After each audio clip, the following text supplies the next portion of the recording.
So this H has got a governor issue.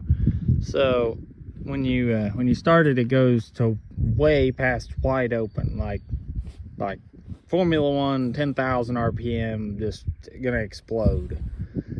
So we've obviously lost the governor is no longer acting on the carburetor. The carburetor is being allowed to be run at wide open.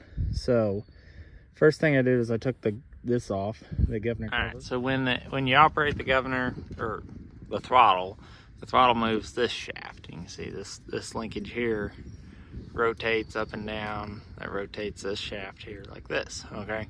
This spring is what dictates your RPM. You have your low and high idle stops. And this thing in here, this collar, which this governor is pretty sloppy, but it doesn't seem that it's broken in any way. So when you idle it down, this gets shoved this way, which shoves that way. Okay, this arm here, if you see it goes up and it curves around, there's a rod that goes vertically there, okay? So that goes up and down, and there's a bell crank up here, which rotates the throttle shaft, which operates the throttle blade, okay? So this seems to be working-ish, even though it's sloppy.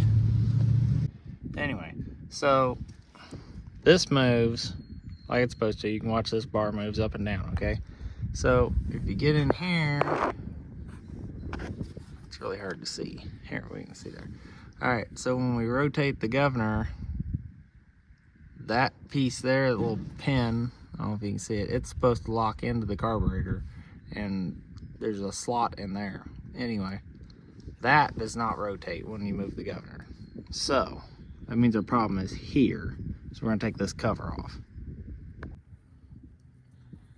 So this piece pulls on this spring, which rotates this up, which pushes this up, which rotates this shaft, which acts on this carburetor. Now, I thought the problem was in the governor housing. It's not. This carburetor's broke. There's supposed to be a slot here, and there's a piece broke off that tang right there goes into. So here's our new project, or part out, or flip it, or whatever we got to work with here. So this is an early-ish H. I haven't run the number on it yet, but I know it's pretty early. We have the later style PTO, but we still have the old thinner drawbar. See how thin that drawbar is? We've got cultivator mounts, toolbox behind or in front of the steering post, but there's no bottom in it.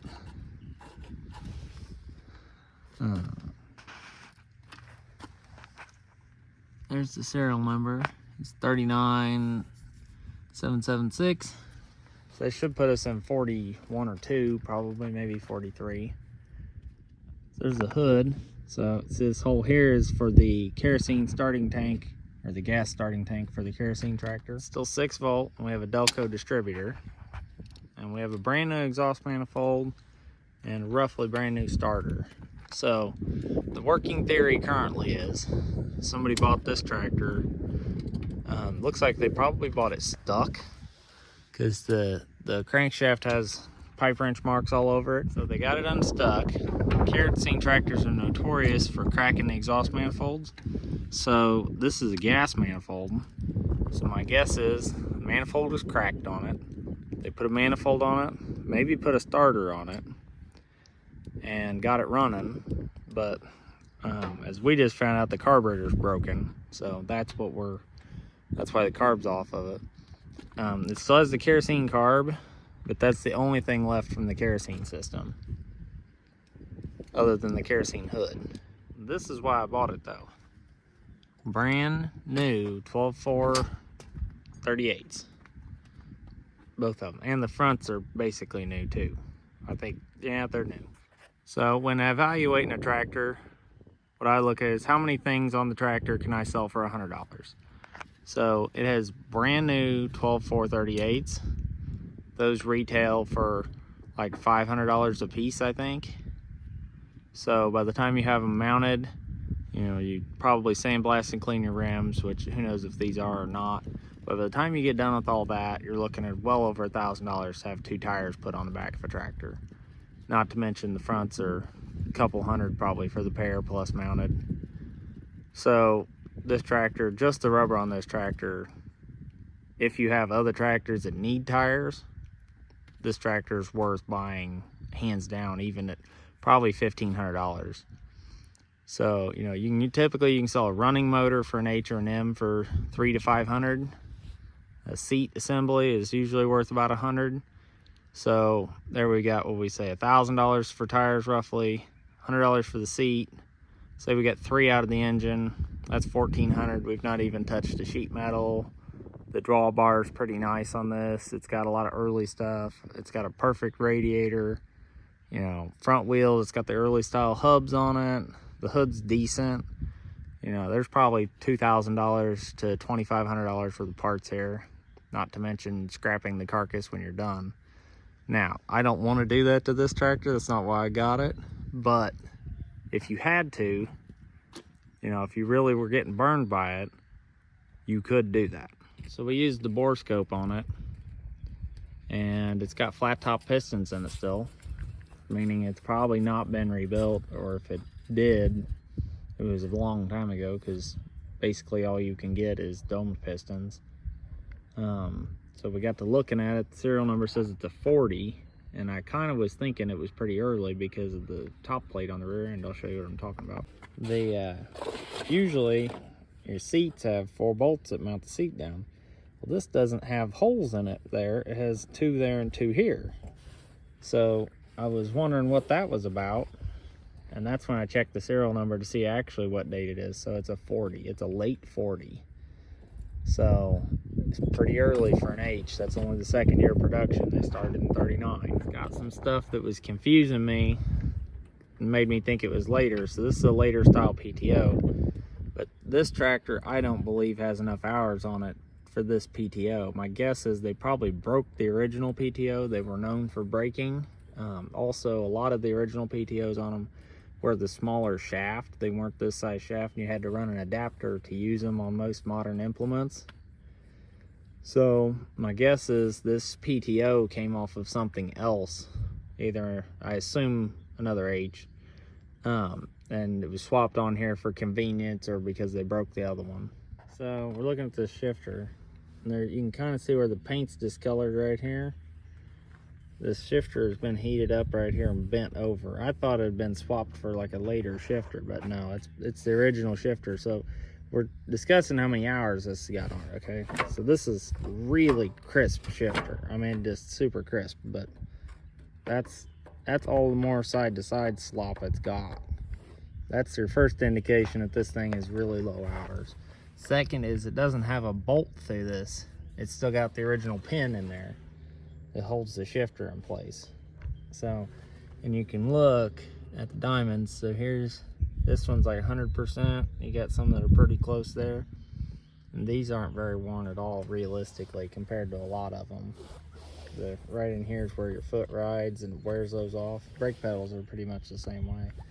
And another thing is you can grab the clutch pedal. There's virtually no side to side. It does have a little free travel. The clutch rod bushing is worn in the side of the torque tube. It's got some steering slop. You can see the wheels aren't turning. You can see how much it turns, and I'm sure some of that'll loosen up as it gets used. But this is very, I'm not gonna go very low hours, but it's very not high hours. It's not got 10 or 20,000 hours. It's got 3, 5 maybe, I would guess.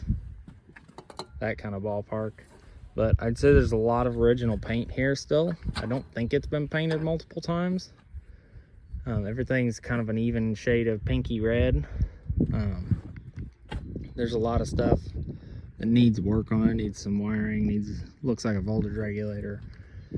but this is looking more like a keeper to me, just because it's so hard to find early tractors like a 40.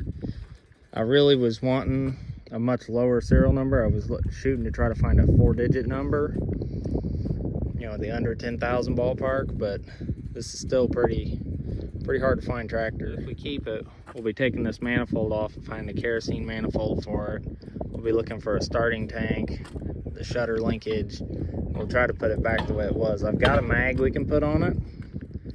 We can do away with the Delco distributor, which I like the Delco distributors personally, but the mag would be the right thing to have on it. It would look better, be more original. So I've probably got a few of the pieces we could put on it to make it a kerosene tractor again, but we'll have to do some work here. We got a big ding here to fix this radiator support that's bent here. The hood's kind of got a little spread going, but we can fix that. But it's definitely a pretty nice tractor for $1,000. Definitely great tires. So we'll see if we can get the carb fixed, and then we'll take it on a test drive.